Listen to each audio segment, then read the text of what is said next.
where am I fishing in this tournament on this giant lake against all these other fishermen? What do I do? Right. Yeah, we can do that. Sounds good. Sweet. All right. So now after all that, Tim, where are we starting? Fish Marketer with Tim and Dave. Cheers. Cheers. Talking fishing. All right. Whoop, whoop.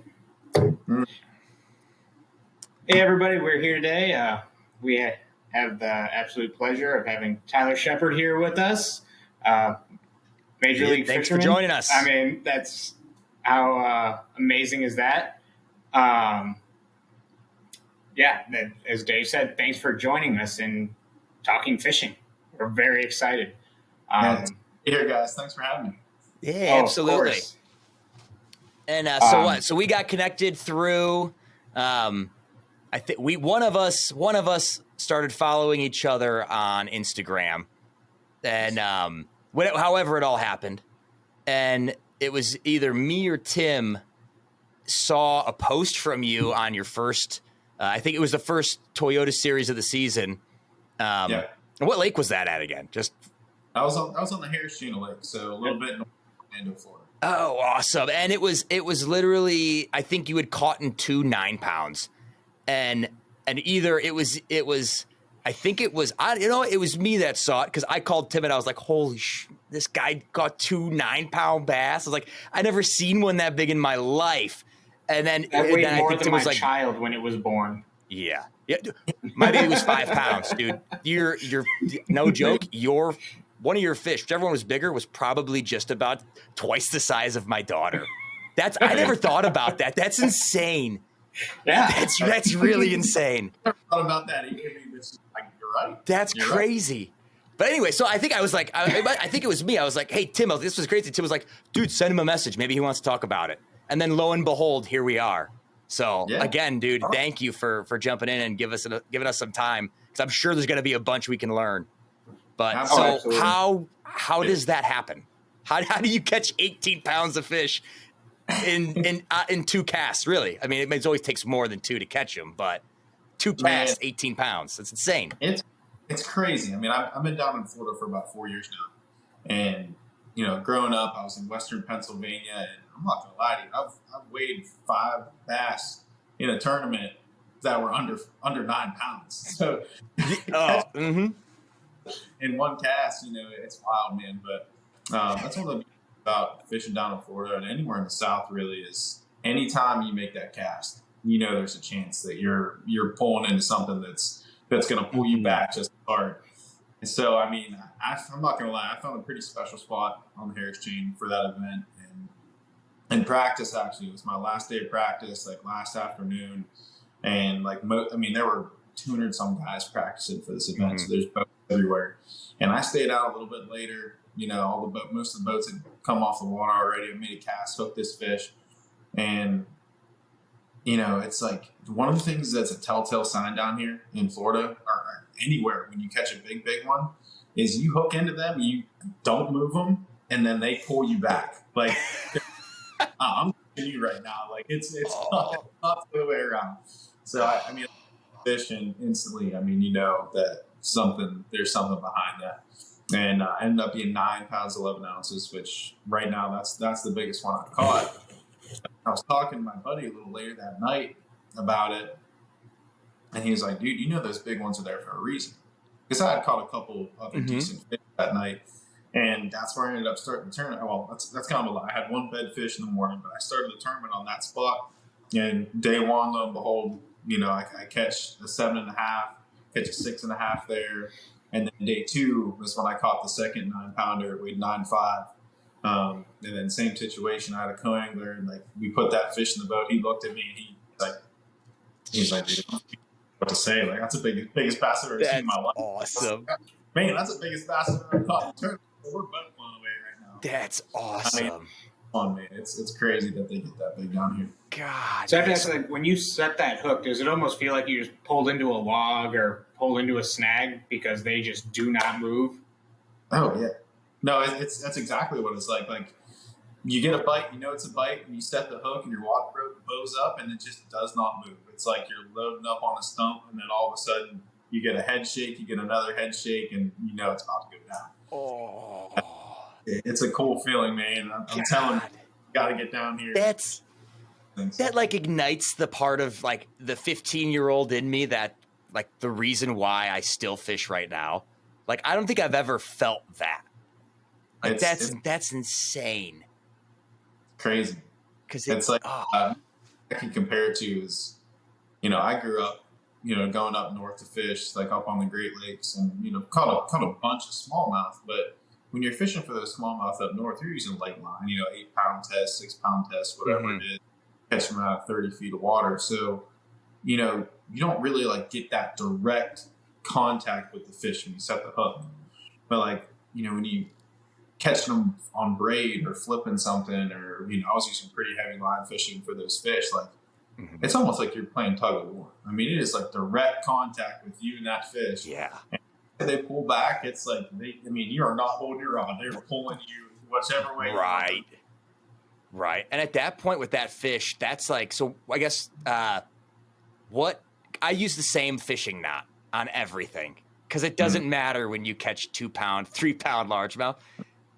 Is that at a certain point, like a 9-pound, do you like hook into that and you're like, I wish I would have tied a different knot. I need something stronger? Or is it more than just the line where you're like, like I wasn't ready for that. I didn't think. I think it's definitely come into play. I think, you know, I caught it on it's called a 6-tenths ridge worm is what I caught that fish on.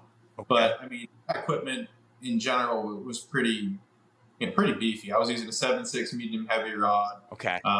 Using 16-pound test fluorocarbon. So like what goes through my mind initially when you catch a fish like that is, you know, there's so much that can go wrong.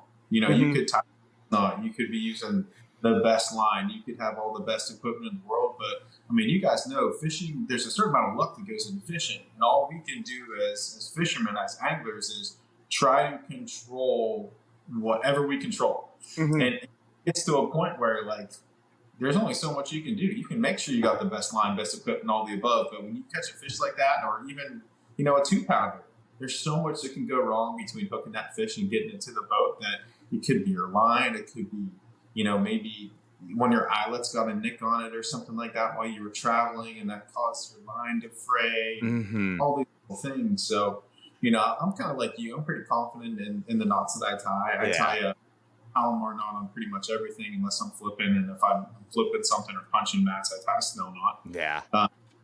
But I do think about like when I have anything under like 16-pound test, or I'm catching them on like a jerkbait, a 12-pound test, first thing that goes through my mind is loosen up the drag. Now that I've set the hook, tire this bad boy out. Let's get it on the boat. Oh God, yeah. God. Dave knows all about things going wrong. Remember that 5-pounder that spit your lure out right in front of us? Yeah, we talked about that on a different video. That's mean. I don't want to talk about it. Don't relive that. I always want to talk about it. That's one for me, Tyler. That's like it will randomly pop in my head. It'll ruin that next hour of my day. Because it was like I'm convinced it was the biggest fish I've ever hooked into, and he called it. I called it too. I was like, "There's going to be a fish under there," so I cast it. I was going to let my worm just fall right under this like log. It was perfect. I go to get a sip of my beer, and my pole was in between my legs, and as I was sitting in the chair on the boat, and it just ripped. And by the time I got up to try to set the hook, the fish was in the air as I went to set the hook, and the hook just shot right out at me. Yeah. The heartbreakers. There's one keeps it coming back at the same time. Oh yeah.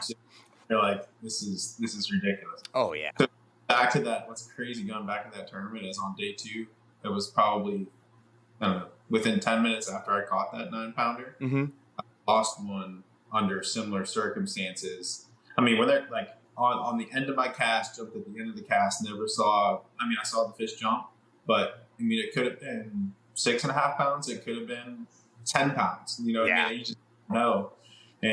But you know, it's kind of the same situation. Made a long cast, got to the bottom, the fish ate it on the fall. I was caught in the grass, and all of a sudden it started pulling me back. That hook with like on a full cast and just didn't bury the hook right. God. Coworker looked at me. He's like, "What do you do? Like that was another giant." And I'm like, I'm like trying not to blow up on the boat. And he's like, that was another big one, right? I'm like, yeah, man. Yeah. Dude, those stories give me the itch. Like I need the sun to come up right now, or so, That's so funny. So you had 2 9-pounders. Yep. And then as we were talking about, scheduling this, you hooked into something else. Yeah. So what happened? You're on a tear. Man.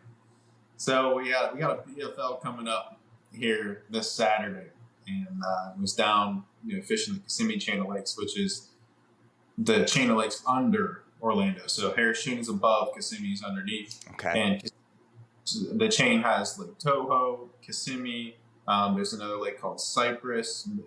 It's all just like a big chain to get through different canals and stuff. Mm-hmm. But I was fishing down in Kissimmee, and over the years, like being down here, I've probably seen more 8, 9, 10 pounders come out of Kissimmee than anywhere I've fished. Even over Okeechobee, which is for so long has kind of had that claim to fame. But right now, Kissimmee is putting out some big bass. And I was out with my girlfriend. We were kind of pre-fishing. And, it's down here in Florida. It's February. The water's warming up to 72, 70 degrees. We get some cooler nights, but they're moving. They're on beds. There's a huge amount of fish that have already spawned, So we went up and I just started pitching around, and we were catching some bucks. I think they were on beds. We couldn't see the beds, but you could just tell by the bite. They'd pick it up, they'd swim, or they'd pick it up and tap it and let it go. You could tell they're on beds. Well, I pitched in this little reed head, and I think I turned to say something. Picked up my rod, and again, it was leaving the scene, man. It was gone. Set the hook and hold on, and oh god, I thought it was a 10. I mean, I genuinely thought it was. I think had this fish fed a little bit, it was still kind of skinny. It might have been 10 because it was longer than either of those lines. I am so happy that you just said that, because I was talking to a work buddy driving up from where I was at today. And he was like, just called me. He's like, "Oh, what are you doing Fish More Gooder recently?" And I was like, we're talking to a guy tonight that does Toyota Series that. And I was like, and he caught this 8-pounder. And I was like, I don't know how to describe it, but I was like, it was an 8-pounder and it looked thin. Its head, its eyes, and its mouth looked bigger than 8 pounds. Like I swear, it was like you were pulling out this is so stupid, like a Subway foot-long sub. It was full. It felt like it was folding in half, like opening up as you were releasing it. It was like, I was like, wow, how is that? Like, looks like it's a 30-inch largemouth that's only 8 pounds. I was like, it's got to be, if it was full of eggs and just ate a couple bluegill, I was like, the thing's got to be 9.5 or 10, 11 pounds. Yeah, I showed that picture to a couple of my buddies that, down here have won some of the big bass tournaments they have. And he looked at me, he's like, how big was that? Like, it had to be a 10. And I was like, no, man, it was 8 and change. And, I'm saying that like, oh, no, it wasn't a 10. Like, still, I'm not going to catch an 8.5 pounder, but like the goal, that magical number is 10 pounds, right? And he's like, dude, that thing was built like a 10. That's a 10 all day. I was like, it might be, since I think it was longer than any bass I've ever caught. It was it was funky. It was almost freaky looking a little bit. Yeah. But they're growing big down here, man. It's crazy. Yeah. You're in Texas. Want to go catch a 10, you gotta find them. Right. So we just talked about 3 big hits. What were you using when you pulled all of them in? Need to know, because I need to know what to use when I'm looking for them. Yeah, so the first 2, well, the fish from the Harris chain, I caught those all on a ridgeworm. Ooh, good. Hey, good setup. All right, let's see this worm. This was the 6 cents one, you said? Yeah, this is 6 cents worm. So I don't know if you can see that, but it's got a very unique body. If you hold it up and put your hand, hold it back a little bit and put your hand behind it. Okay. Sometimes it's a little dark, but you can see, okay. But that is very different. Yeah, that's a very long, thin tail on there. Right. Which is a little different from what I'm used to seeing. Oh yeah. Here to here, it's almost like a blade tail. Now, if you can see when I turn, it's completely flat. Yeah. And it's not like a ribbon tail either. It's just like a straight flat blade tail. Whoa. And I think one of the reasons, because I never really thrown this bait until I got down here. I mean, it's kind of weird in my opinion. But as I've fished specifically on the Harris chain, you'll be in an area and all of a sudden these weird looking like eel things will come up, and it's almost like they take a breath of air and then they dive to the bottom. And I never really thought, like, I always just thought they were weird. You know what I mean? Yeah. Like, but I don't know if the bass necessarily eat them or they just get territorial when they're around their beds. Right. And then, you know, they eat them for that reason.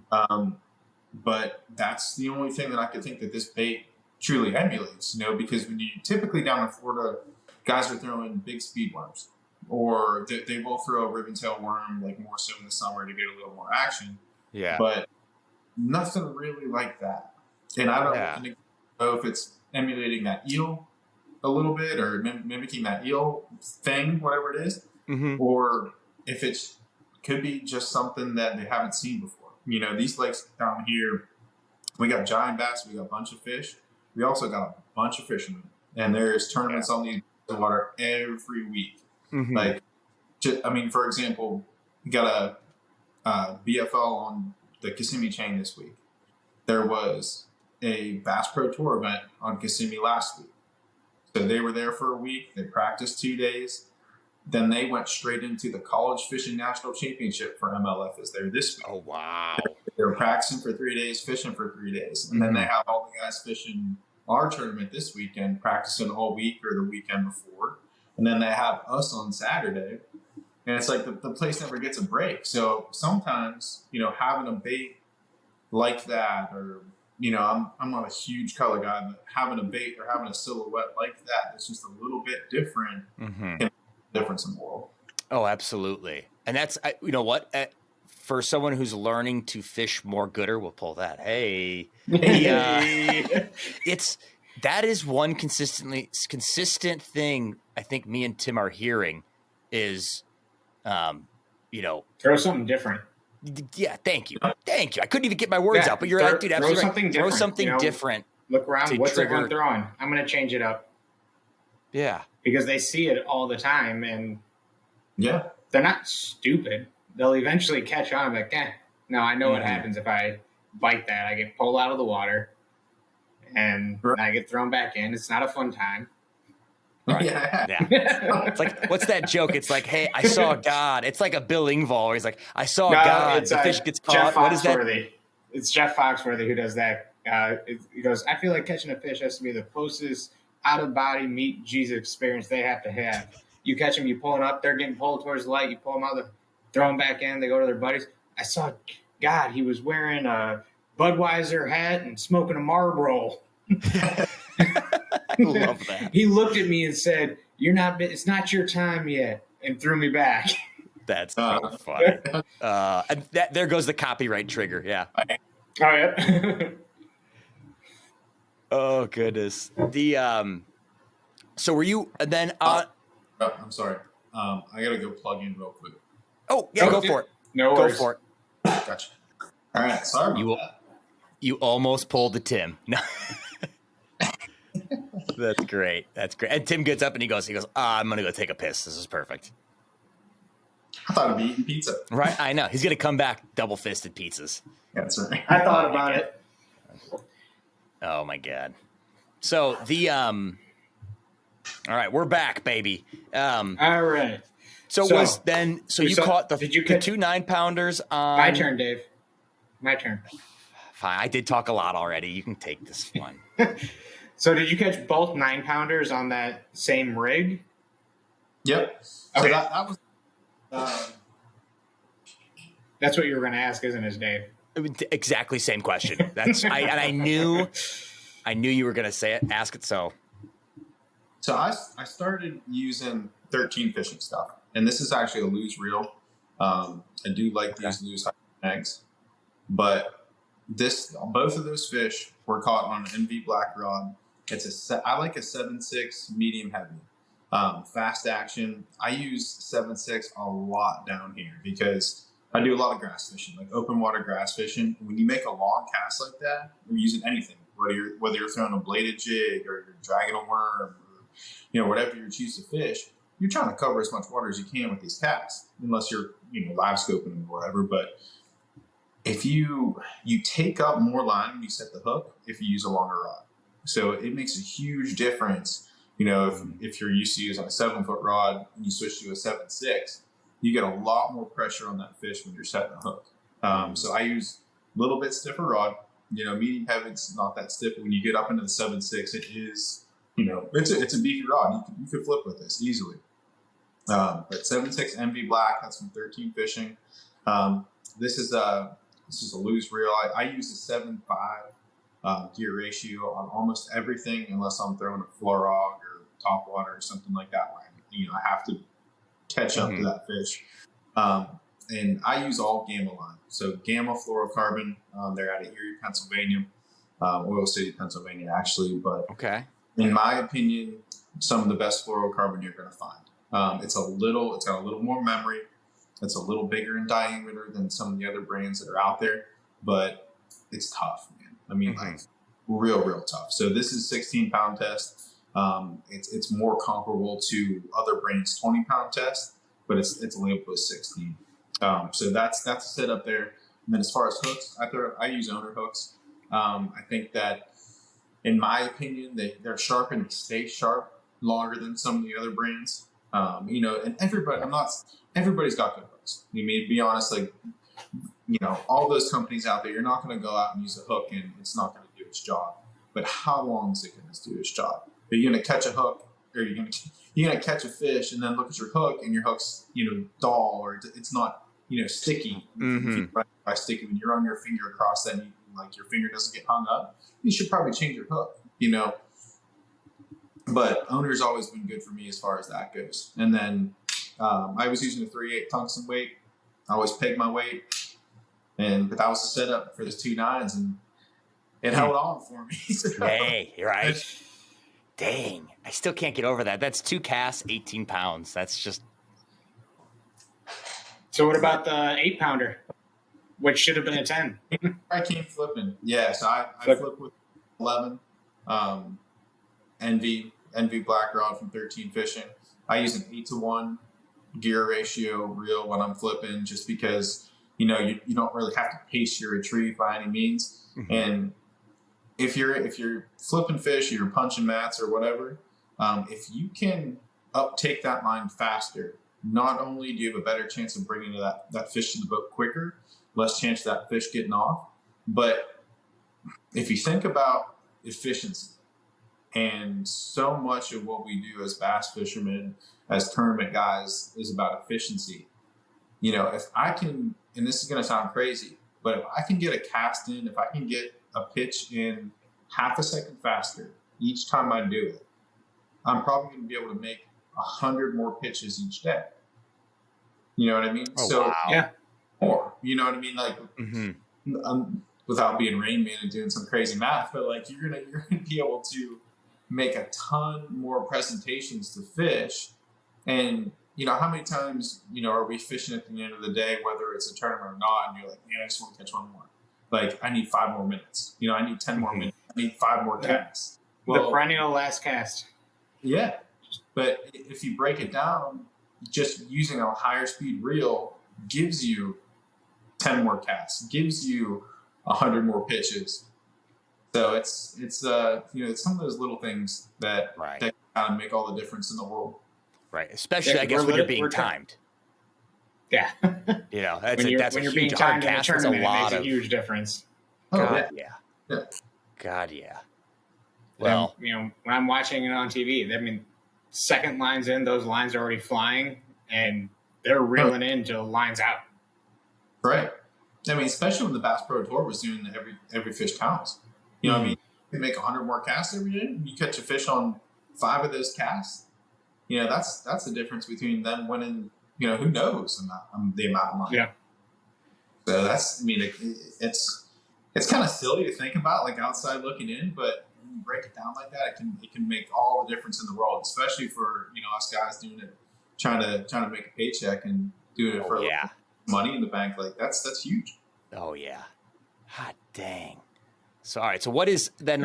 I got one last question on our little segment here. Is one of those the largest bass you've ever caught, or do you have like 5 years ago you actually caught? Have you caught a double-digit bass?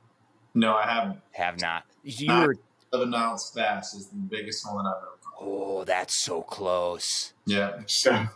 It's so close. Hey, it's like a few years ago I bowled a 299. Yeah. Strikes all the way and then a 9 in the last throw. It's like I was right there. Right. Yeah. You know what? Last week I designed a better lure than Tim, and he owes me 3 custom baits, which I'm still waiting on. So we all have our victories. That is true. Oh, yeah, it'll be in the mail eventually. They will. I know they will be. But dang, that's awesome. Yeah. Hey, let's take a 5. Yeah. Give me a cheers. Let's take a 5, and then I want to hear what your top 5 lures are. As long as they don't give any secrets away for your next turn. No. There's no secrets anymore. All right, let's take a 5. Yeah. Cheers, boys. Cheers.